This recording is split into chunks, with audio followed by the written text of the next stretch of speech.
Hey, what's up YouTube? Hope you're all doing well. This video is going to be an in-depth guide on how to solo flawless the Prophecy Dungeon on all classes, so that way you'll have an idea of what they're all like. I'm going to talk about all three classes, and I'll go from Warlock to Titan, and then finally to Hunter, while giving loadout suggestions for each encounter, starting with the opening room. A big question is, what power level would I recommend going into this as? And as a general recommendation, 1060 and up. The final room is 1060, so this power guarantees that no enemy is overleveling you. If you have all the mods and are running Anarchy Mountaintop, then you'll be fine at 1050, but I'd suggest 1060 plus being a good level to start at. One thing I will talk about for my loadout before we start, however, is what resist mods I suggest using. The biggest threats in the dungeon are Area of Effect, or AoE attacks, and then Solar and Void from the Knights. Fire counts as an AoE attack, so I run a setup of 1 Solar, Arc, and Void resist, paired with a Concussive Dampener, and a Minor resist. If you can't run one of the Elemental resists due to your armor, then a Major resist is the next best thing.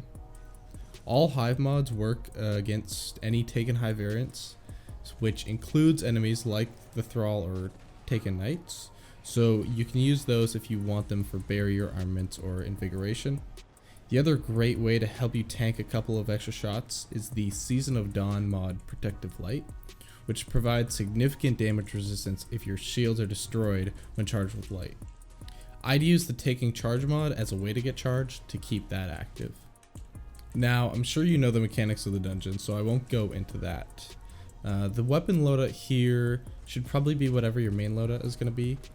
Mine being Anarchy and Mountaintop, but I've used a variety of weapons here. At the end of the day, you're just killing a few enemies, and every weapon can do that. Anarchy is great because you can stick it to a knight and then relocate to either light or dark, depending on what kind of motes you need. Or you can just skip all this, skip the whole encounter by sorting up here. It's pretty easy for all classes, just be sure to not run out of ammo. Warlocks, you're going to want to play Top Tree Dawn to dash up to the ledge when you get near the top. Titans, Catapult Lift makes this a breeze, and for Hunters, Triple Jump and Stompies. Although it might take a bit of practice if this is the route you want to take. Either this or just go through it normally. Alright, now for the real stuff. As a Warlock, either Top Tree Nova or Well are your two best options depending on what you're looking for. When I first ran Phalanx Boss and onward, I didn't have the Guillotine or Dark Trigger sword, so utilizing Oppressive Darkness and a charged Vortex Nade made clearing the Knights and Scions quite a bit faster. However, if I were to run it again, Well of Radiance and the Guillotine make short work of the boss with an easy one phase. Reason being that you can damage an immune enemy if you're in the well. Very useful knowing that several Taken Goblins spawn that protect the boss. As a Titan, the same thing applies. You could run Code of the Commander, which is the Middle Tree Sentinel, or just pop Bubble. The Void detonations will help by giving health and ability energy, but if I had to choose between 2-phasing the boss running Mountaintop and Anarchy, or 1-phasing with the sword, I'd take the consistent 1-phase. Now as a Hunter it's a bit different, since having passive Anarchy damage while supering with Bottom Tree Tether has some really strong damage output, along with being invisible. The room becomes much safer to control while also having a very easy way to 2-phase the boss. I typically like to stand near the lower section with the 2 pillars, as that's where I find has the best cover, but it's a good idea to keep moving every so often. Just try and pay attention to the room. If Scions are spawning because you just planted or you killed the last Knight, and 3 more are going to spawn, it's important to time your damage phase with as little enemies alive. To do this, have 1 Knight left when you're planting your last set of motes. And if you find the timing is just wrong with too many adds alive, just do a quick reset, just drop the motes wherever, it doesn't need to be a good plant. After all, this is a flawless and you have as much time as you need. Moving on to the Wasteland, either a sniper or a bow are great ways to kill the hobgoblins that spawn. Once you take those guys out, you can run into the Blight and put 1 Anarchy shot on it. Putting just 1 shot on the Blight will break it without having to shoot anything else against it. So I tend to just run from Blight to Blight, putting 1 shot on each one after sniping the hobbies that spawn, and then jumping into Toland to move to the next spot. Of course, if you prefer, you could take out all the enemies that spawn, but it isn't needed to progress to the next spot. Do that 3 times, and then you're onto the cube room. This room was the most fun to mess around with loadouts since there isn't any boss to worry about. Yes, I know the 2 Taken bosses that spawn at the end, but they're hard to call bosses because you can easily deal with them with any setup. Warlocks run either Devour or Top Tree Nova with something like Nezarec Sin or Controverse. I used the latter, but Devour is without a doubt the safer choice, albeit a bit boring. Titan would best be suited for either Code of the Commander or Sunspots. I'm a big fan of Commanders, that's what I use more often, but both are strong ways for ability energy and health regen. Originally I used Anarchy Mountaintop, but wanted to see if there was a better way to deal with the hobgoblins, so I tested a Show Force, which is an aggressive frame, and my Long Shadow, which is an adaptive, and found that both are really safe options. For my heavy at that time I used Hammerhead just as a utilitarian weapon, and then finally my favorite thing about this, Trinity Ghoul with the new Catalyst. The Catalyst turns this bow into a monster and a really fun weapon to use.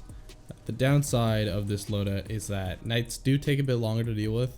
The upside is that both Hobbs and Acolyte spawns become next to no concern. Then for when the 2 mini bosses spawn, you can either quickly swap to Mountaintop Anarchy or Dark Drinker or some other strong DPS setup, or you could just stick to the same loadout. Both work, doesn't really matter, it's just up to you and if you want to take the time to switch. As a hunter, staying with Bottom Tree Tether once again provides a safe way to manage the room, and Mountaintop Anarchy is better suited for this playstyle. That does it for the cube room, but I just want to point out one thing that might help if you didn't know, is that when you kill Hobgoblin, a Knight spawns, and then when you kill a Knight, a Hobgoblin spawns. Acolytes spawn on a timer outside of their very first spawn from each room, so you can time the spawns of 2 of the 3 enemies. Use this to your advantage to make it as safe as possible. Next, on to Ribbon Road or Rainbow Road or any other name that has. This room is really all about how comfortable you are sparrowing through it. You can fairly easily just boost through on any sparrow without worry of being hit by the Vandals or the Blights, if that's the route you want to take, but it's a pretty bad feeling to lose a run by falling off into the void, so if you want to just take it on foot, you definitely can. Just throw on a sniper to get rid of the Vandals and you'll be good to go. Now, just to showcase what each route you could take would be like, I have some footage here of both routes, either going Sparrow or on foot at this juncture. I think at this point the Sparrow one's pretty easy for myself because I've done it enough times, but if you're used to taking it on foot along the pedestals, then just take it that way.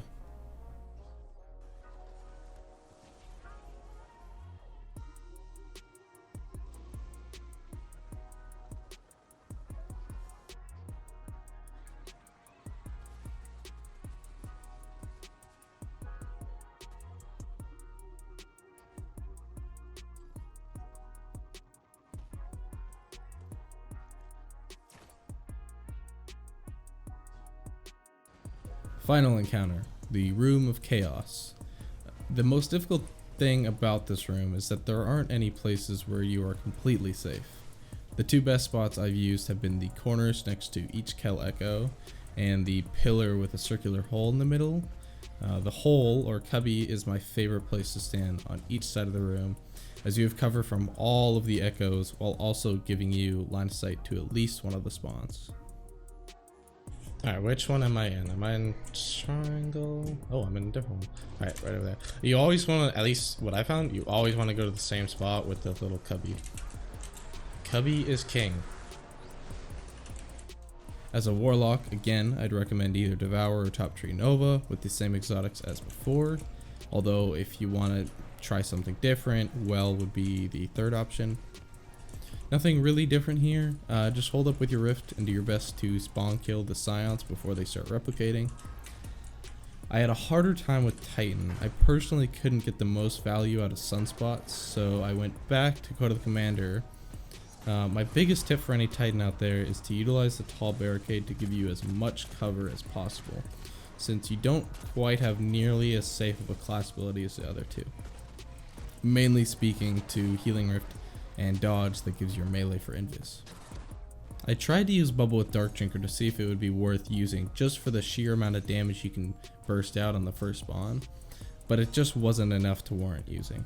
I ended up getting it that run, so I never swapped back to Code of the Commander, but that's only because I forgot to. And since I wasn't using Bubble as a damage buff for the boss anymore, I used this super on the very first wave in each new room. To clear things out, it made it so much simpler. Hunter, just keep the same setup you've had the whole time. Difference being, it's best to keep moving as a Hunter, keeping Heart of the Pack and Invis active for as much as you can. Damage is pretty much the same no matter what you're playing, other than if you're a Titan running Code of the Commander, since like I said, you should be supering if you need to. Also, Sentinel Shield isn't really going to help out nearly as much as a Nova Bomb or Tether for damage. Biggest tip is to once again play it safe. Take time to kill the hobgoblins, and if you need to take a few seconds to get some health back, then do it. It's important to be confident in yourself when your anxiety rises in a high stress time like damaging the final boss in a flawless run, but just trust yourself and the fact that you got here in the first place, and you'll get it. Now, with all this being said, these loadouts are, in my opinion, the ideal option, but not the only option. When I was testing out some other more easily accessible weapons to use, I found that Telesto and an auto-loading rocket launcher, ideally with tracking, was a really good substitute. The rocket I used was Apex Predator from Last Wish. I was just short of a 3-phase at 1071 as a Hunter without any Oppressive Darkness or other damage buffs, so that's an alternative if you're looking for it. Basically just use Telesto as an ad clear as you would with Mountaintop, and your rocket like Anarchy. This boss is a very insignificant crit modifier, which is why I'm avoiding precision based weapons like snipers. They really just don't do much against this guy. And that does it for the guide. If you have any questions, feel free to post them in the comment section below. I'll be sure to respond if it's something I can answer. Thanks for watching everyone, and good luck on your runs.